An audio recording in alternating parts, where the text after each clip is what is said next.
बहन और भाइयों, बाबा साहब हमारे लिए एक प्रेरणा है। वे युग प्रवर्तक है।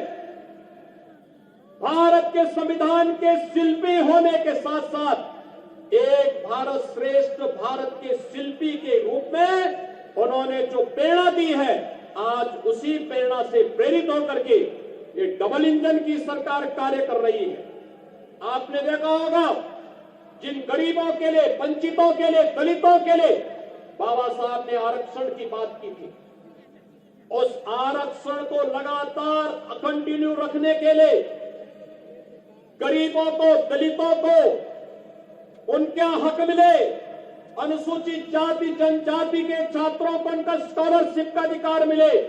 याद करिए, 15-16 में अनुसूचित जाति जनजाति के छात्रों के स्कॉलरशिप को प्रदेश में समाजवादी पार्टी ने रोक दिया था।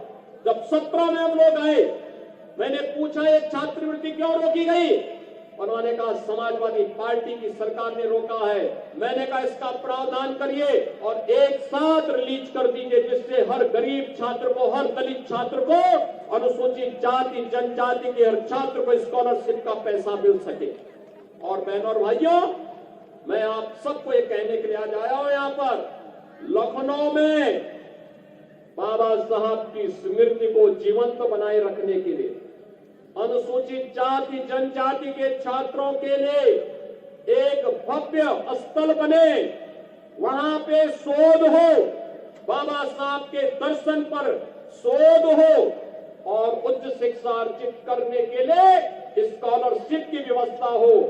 डॉक्टर भीमराव अंबेडकर महासभा के साथ मिलकर के हम लोग एक भव्य स्मारक बनाने का काम लखनऊ में कर रहे हैं। और आज मैं यही कहने के लिए आपको भी आया हूं, लखनऊ में बुद्ध विहार में भी एक भव्य स्मारक बनाने का काम हमारी सरकार यहां पे भी करने वाली है।